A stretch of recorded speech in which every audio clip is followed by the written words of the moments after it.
सबसे पहले Aryabhata smart classes में आप सभी का स्वागत है। आज हम क्लास 10th के टारगेट बैच लेके आए हैं। ठीक है, इस बैच में हम प्रकाश के परावर्तन का जितने भी मोस्ट इम्पोर्टेंट क्वेश्चन हैं उसके बारे में हम लोग जानेंगे। ठीक है, जैसे अगर बात किया जाए तो इस प्रकाश के परावर्तन से मात्र 10 क्वेश्चन है। ठीक है, अगर आप इस 10 क्वेश्चन को याद कर लेते हैं तो आपका पहला चैप्टर कंप्लीट हो जाता है। ठीक है, तो सबसे पहले हम क्या करेंगे, प्रकाश के परावर्तन का जो पहला क्वेश्चन है उसको देखते हैं। तो प्रकाश के परावर्तन क्या है और इसके नियम को लिखें। तो आप लोग जैसा कि आप लोग जानते हैं कि प्रकाश का परावर्तन जब किसी भी परावर्तक सतह, यानी जब प्रकाश की किरण किसी परावर्तक सतह से टकराती है वह पुनः अपने ही माध्यम में वापस लौट जाती है, तो इस घटना को प्रकाश का परावर्तन कहा जाता है। और ये क्या है, इसका बीच में एक लंब खींचा जाता है जो कि आपतन बिंदु पर डाला जाता है। ठीक है, तो आपतन बिंदु पर डाला गया लंब अभिलंब कहलाता है। ठीक है, और ये आपतित किरण है और ये क्या, परावर्तित किरण है।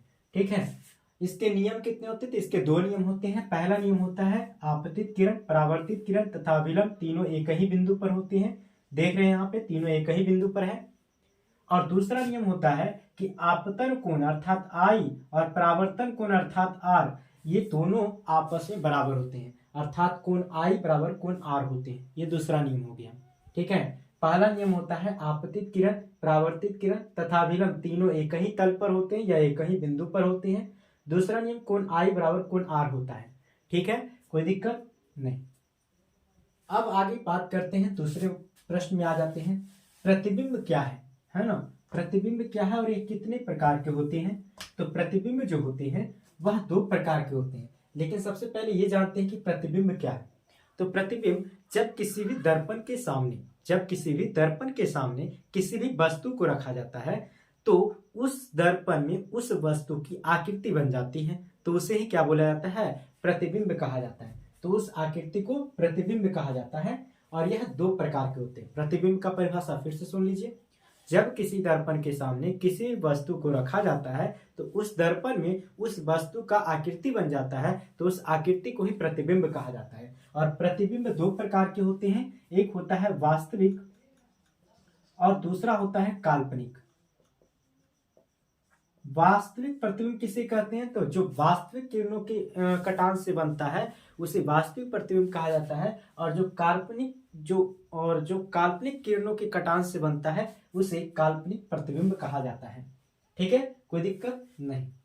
अब बात करते हैं कि वास्तविक और काल्पनिक प्रतिबिंब में क्या अंतर होते हैं। कभी कभी ये भी पूछ देता है कि वास्तविक प्रतिबिंब और काल्पनिक प्रतिबिंब में क्या अंतर है। तो वास्तविक प्रतिबिंब और काल्पनिक प्रतिबिंब में बहुत सारे अंतर है। जैसे अगर बात किया जाए तो वास्तविक प्रतिबिंब क्या होता है, वास्तविक कटान से बनता है, जबकि काल्पनिक प्रतिबिंब काल्पनिक कटान से बनता है। ठीक है, वास्तविक प्रतिबिंब को पर्दे पर प्राप्त किया जा सकता है और काल्पनिक प्रतिबिंब को पर्दे पर प्राप्त नहीं किया जा सकता है। वास्तविक प्रतिबिंब जो होता है इसमें वस्तु जो होता है वो उल्टा बनता है, प्रतिबिंब जो होता है वो उल्टा बनता है, जबकि काल्पनिक प्रतिबिंब में प्रतिबिंब सीधा बनता है। ठीक है, वास्तविक प्रतिबिंब में और क्या होता है, तो वास्तविक प्रतिबिंब में प्रतिबिंब जो बनता है वो दर्पण के आगे बनता है, जबकि काल्पनिक प्रतिबिंब में प्रतिबिंब जो बनता है वो दर्पण के पीछे बनता है। ठीक है, इस तरीके से आप कई सारे लिख सकते हैं अंतर। ठीक है, अब बात करते हैं अगले प्रश्न की। तीसरे नंबर सवाल में चलते हैं। तीसरे नंबर सवाल है अवतल तथा उत्तल दर्पण में अंतर स्पष्ट करें। तो अवतल दर्पण और उत्तल दर्पण में क्या अंतर है, तो अवतल दर्पण में क्या होता है, इसका बाहरी भाग कलर किया हुआ रहता है ना, रजतित किया हुआ रहता है बाहरी भाग, उसे बोलते हैं अवतल दर्पण। और उत्तल दर्पण में आंतरिक भाग कलर किया हुआ रहता है, रजतित किया हुआ रहता है।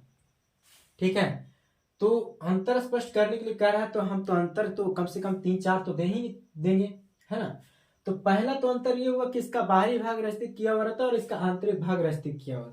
दूसरा अंतर यह है कि इसका परावर्तक सतह धंसा हुआ रहता है, इसका परावर्तक सतह क्या रहता है, धंसा हुआ, और जबकि इसका परावर्तक सतह उभरा हुआ रहता है।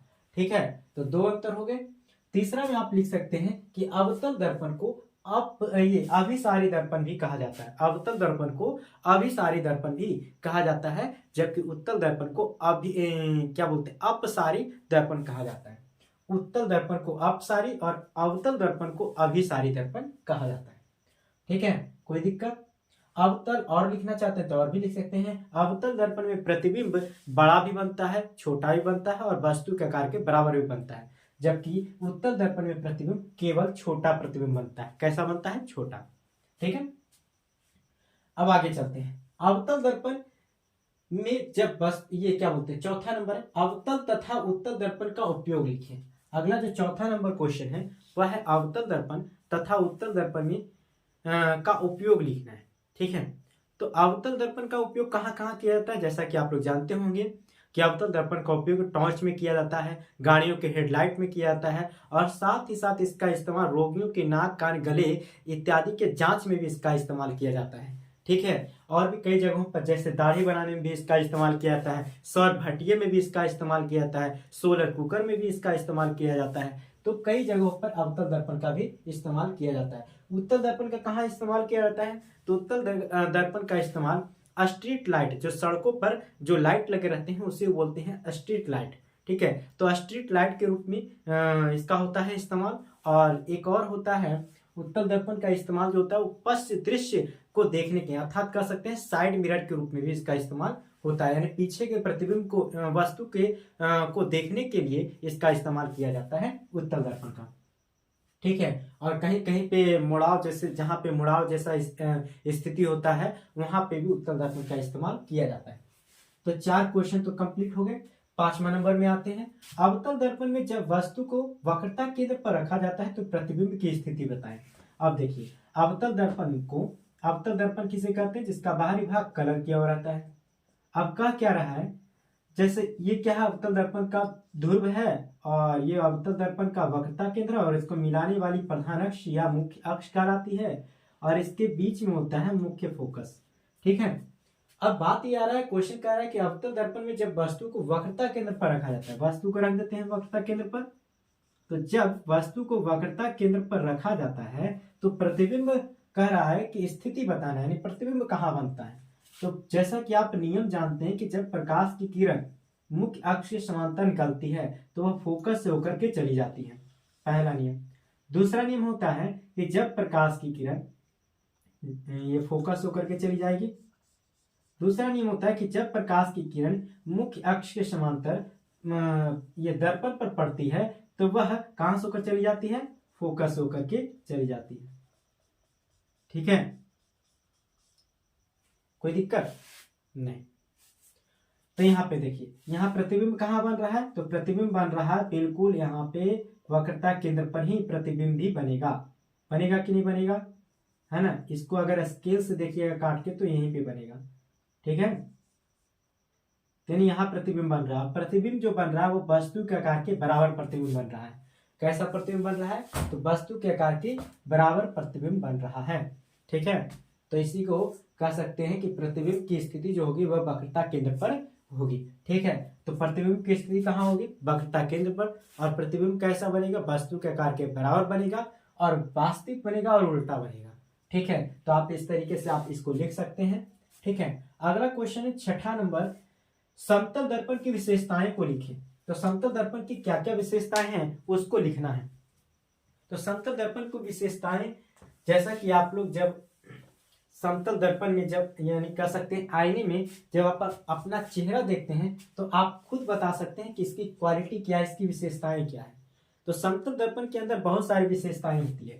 जैसे अगर पहले नंबर अगर बात किया जाए तो समतल दर्पण में प्रतिबिंब जो बनता है वह सीधा बनता है। कैसा बनता है? सीधा बनता है। और कैसा बनता है? काल्पनिक बनता है। काल्पनिक बनता है। ठीक है, दूसरा नंबर और क्या होगा इसका अंतर? तो समतल दर्पण में जो होगा ना, प्रतिबिंब को कह सकते हैं कि प्रतिबिंब दर्पण के पीछे बनता है। समतल दर्पण में प्रतिबिंब क्या बनता है? दर्पण के पीछे बनता है। दूसरा क्वालिटी, तीसरा क्वालिटी क्या होता है इसका? इसका तीसरा क्वालिटी होता है कि समतल दर्पण में वस्तु को जितना दूर रखिएगा प्रतिबिंब भी दर्पण के अंदर उतना ही दूर बनेगा, है ना। यानी वस्तु को दूर रखने पर प्रतिबिंब भी दूर ही बनता है। प्रतिबिंब भी क्या बनता है? दूर ही बनता है। तीसरा हो गया। चौथा नंबर क्या होता है? तो समतल दर्पण में देखिएगा, जब आप आईने के सामने खड़े होते हैं तो आप अनुभव कीजिएगा एक घटना हो जाती है। कौन सी घटना होती है? तो आपका दायां हाथ बायां दिखाई देगा और बायां हाथ दायां दिखाई देगा। इसी घटना को बोलते हैं पार्श्व विपरिवर्तन। पार्श्व विपरिवर्तन, विपरिवर्तन, ठीक है। इसी घटना को क्या बोलते हैं? पार्श्व विपरिवर्तन की घटना बोलते हैं, ठीक है। और भी अंतर लिख सकते हैं, तो इसे पर्दे पर प्राप्त नहीं किया जा सकता है। इसे पर्दे पर प्राप्त नहीं किया जा सकता है। क्यों नहीं किया जा सकता है? क्योंकि आप लोग को पता है कि समतल दर्पण में काल्पनिक प्रतिबिंब बनता है और काल्पनिक प्रतिबिंब को पर्दे पर प्राप्त नहीं किया जा सकता है, ठीक है। समतल दर्पण की 5 विशेषताएं लिखती है, बहुत है, ठीक है। अब आगे चलते हैं। अवतल दर्पण की फोकस दूरी तथा वक्रता त्रिज्या में संबंध स्थापित करना है, ठीक है। अब ध्यान रहे, यहाँ 6 क्वेश्चन यहाँ कंप्लीट हो गया, जो कि ये भाषागत था, ठीक है। यानी ये परिभाषा से संबंधित था या फिर कह सकते हैं भाषागत था, ठीक है। लेकिन अगला जो 7वां क्वेश्चन है ना, ये एक व्यंजक के रूप में है, जो कि अवतल दर्पण में फोकस दूरी तथा वक्रता त्रिज्या में संबंध स्थापित करने के लिए कह रहा है कि फोकस दूरी और वक्रता त्रिज्या में क्या संबंध है। तो इसको स्थापित करने के लिए हमें सारे के सारे प्रश्न को मिटाना होगा, ठीक है, मिटाना होगा। इसके लिए आप क्या कीजिए, सबसे पहले स्क्रीनशॉट ले लीजिए और फिर हम सारे के सारे प्रश्न को मिटाएंगे और फिर अगले प्रश्न यानी 7वां प्रश्न को समझेंगे कि अवतल दर्पण में फोकस दूरी और वक्रता त्रिज्या में क्या संबंध है, ठीक है। तो सबसे पहले आप इसको जल्दी से स्क्रीनशॉट लीजिए।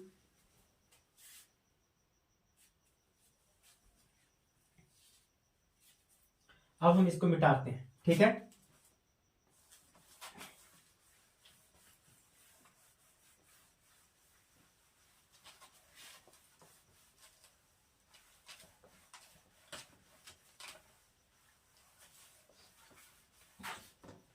जैसा कि यहाँ पे 7वां प्रश्न था, 7वां नंबर प्रश्न था,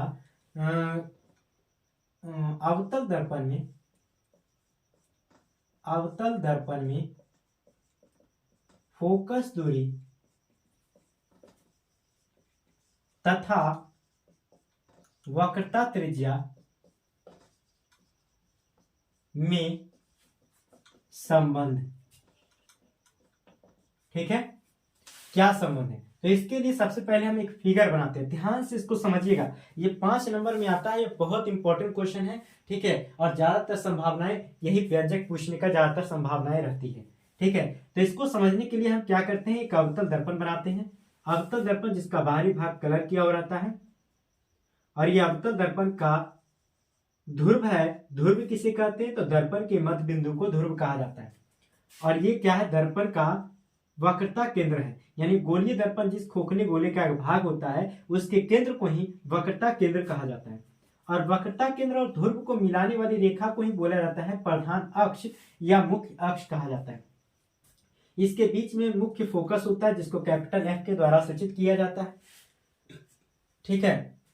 अब मान के चलिए कि प्रकाश की किरण अनंत से आ रही है, और अनंत से आ रही प्रकाश की किरण जब दर्पण पर पड़ती है तो वह कहां से होकर चली जाती है? फोकस से होकर के चली जाती है। कहां से होकर चली जाती है? फोकस से होकर के चली जाती है। कोई दिक्कत? यानी प्रकाश की किरण आई और फोकस से होकर के चली गई, ठीक है। अब कुछ नाम दे देते हैं कि माना कि ए बिंदु से प्रकाश आ रही थी और दर्पण पर बी बिंदु पर पड़ी, ठीक है। अब ध्यान दीजिएगा, यहाँ पे आपको पता है कि प्रकाश के परावर्तन का 2 नियम होते हैं, जिसमें से पहला नियम कहता है कि आपतित किरण और परावर्तित किरण और अभिलंब तीनों एक ही बिंदु पर होते हैं ना। तो यहाँ अभिलंब तो है नहीं, ठीक है। यहाँ आपतित किरण है, परावर्तित किरण, लेकिन अभिलंब नहीं है, ठीक है। तो अभिलंब हमको डालना पड़ेगा। क्यों? क्योंकि प्रकाश के परावर्तन का पहला नियम अगर हमको फॉलो करना है तो अभिलंब तो डालना ही पड़ेगा। तो अब हमने क्या कर दिया? अभिलंब डाल दिया। अभिलंब डालने से क्या होता है कि हमारे प्रकाश के परावर्तन का पहला नियम फॉलो हो जाता है। आपतित किरण, परावर्तित किरण तथा अभिलंब तीनों एक ही बिंदु पर होते हैं, ठीक है। अब इस कोण को आई है और ये वाला कोण जो है ये आर है, ये तो आप लोग जानते ही हैं, क्योंकि ये परावर्तन के दूसरा नियम से आप लोग जानते हैं कि कोण आई बराबर कोण आर होता है ना। तो प्रकाश के परावर्तन का जो पहला नियम है इसको याद रखिएगा, आपतन कोण, परावर्तन कोण और अभिलंब तीनों एक ही बिंदु पर होते हैं, और दूसरा नियम कोण आई बराबर कोण आर होता है, ठीक है। अब चलते हैं आगे। ठीक है। अब देखिए यहाँ पे हमने सबसे पहले इसके बारे में वर्णन करना पड़ेगा। ठीक है, यानी इस दर्पण के बारे में हमको सबसे पहले वर्णन करना पड़ेगा। तो वर्णन करने के लिए हमने दर्पण का द्वारक m और m डैश मान लिया है। ठीक है, तो सबसे पहले मानना पड़ेगा क्या, तो माना कि अवतल दर्पण का द्वारक m और m डैश है। अवतल दर्पण का द्वारक m तथा m डैश है, जिसका ध्रुव P, वक्रता केंद्र C तथा फोकस F है। जब प्रकाश की किरण दर्पण पर पड़ती है तो वह फोकस होकर के चली जाती है और हमने C से B तक एक लंब खींचा, जैसा कि चित्र में दिखाया गया है। इतना लिखने के बाद उसके बाद आपको क्या करना पड़ेगा, आपको चल जाना पड़ेगा तब हमको क्या करना पड़ेगा, नहीं अब चलते हैं नाव, है ना। अब प्रकाश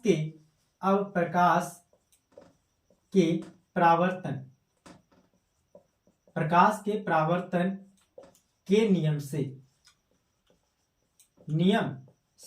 हम लोग जानते हैं, प्रकाश के परावर्तन के नियम से हम लोग जानते हैं कि कोण I बराबर कोण R होता है ना।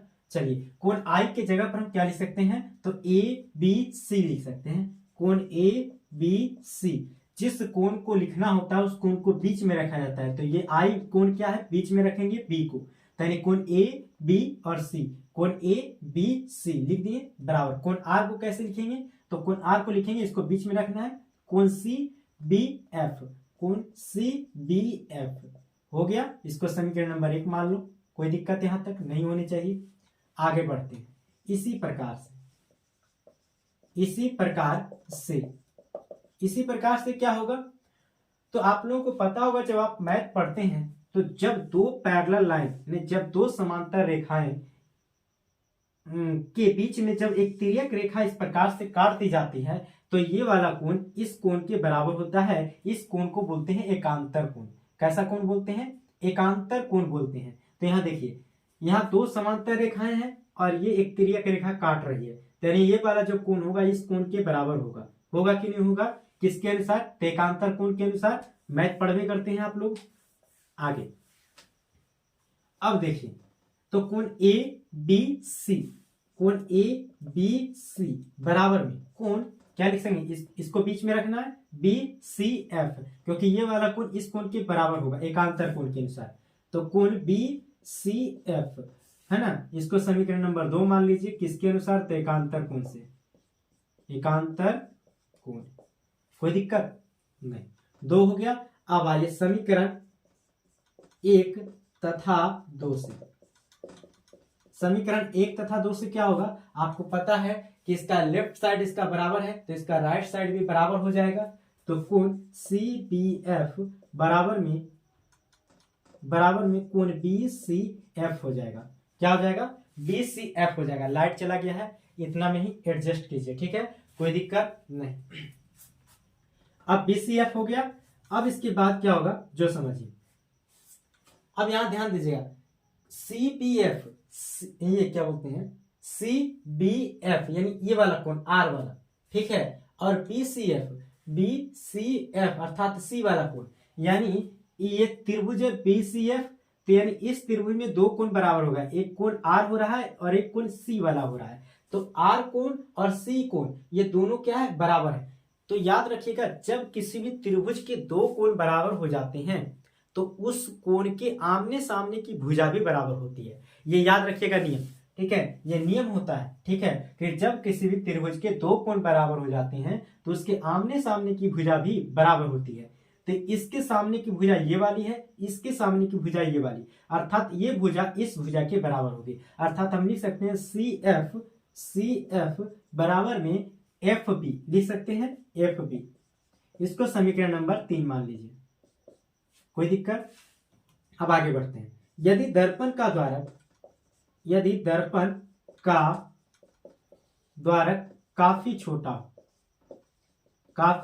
छोटा हो देन तब क्या होगा, तो यदि दर्पण का द्वारक काफी छोटा जाए, अभी हमने क्या लिया, दर्पण का द्वारक काफी बड़ा लिया, अब दर्पण का द्वारक क्या हो जाएगा, छोटा हो जाएगा। मान के चलिए इतना छोटा हो गया, तो दर्पण का द्वारक कितना छोटा होगा, तो P यहाँ पे होगा और B भी यहीं पे होगा, क्योंकि B इतना दूर पर दिखाई दे रहा है। जब हमने बड़ा लिया दर्पण तब, और जब दर्पण को हमने छोटा लेंगे तो बी भी यहीं पे होगा, पी भी यहाँ, अब मान के चलिए एफ यहाँ पे है ना, एफ है ना यहाँ पे, तो यहाँ एफ पी लिखें या एफ बी लिखें, दोनों बात बराबर है, दोनों लाइन बराबर होगा कि नहीं होगा, एफ पी और एफ बी वाला लाइन दोनों बराबर होगा, ठीक है। तो दोनों जब बराबर हो जाएगा तो हम लिख सकते हैं एफ बी बराबर होगा एफ पी के, लिख सकते हैं, अर्थात लिख सकते हैं कि एफ पी बराबर होगा किसके, एफ बी के, है ना, जब दर्पण का धारक छोटा होगा तो। ये समीकरण नंबर 4 हो गया।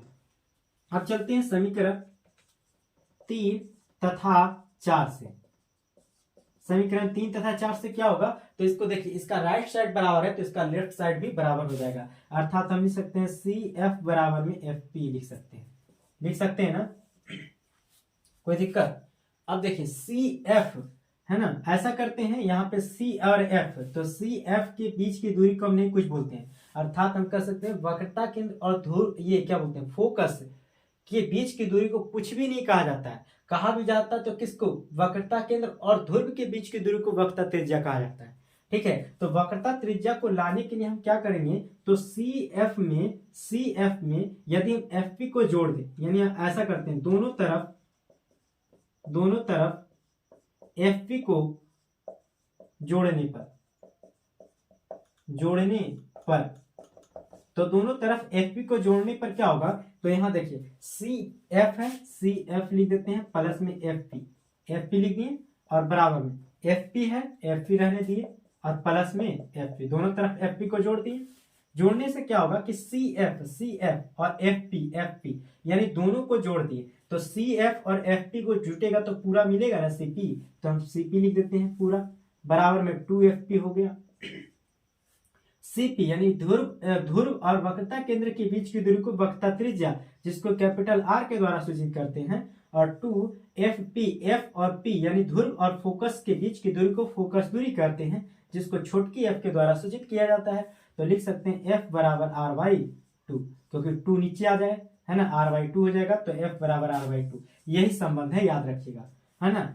अगर पूछ दिया जाए कि अवतल दर्पण में फोकस दूरी तथा वक्रता त्रिज्या में क्या संबंध है, तो याद रखिएगा f बराबर r/2, ठीक है, कोई दिक्कत नहीं। अब जो 8वां क्वेश्चन बचा हुआ है, जो कि दर्पण सूत्र को सत्यापित करना है, ठीक है, उसके बारे में अगले पार्ट 2 में जानेंगे, ठीक है।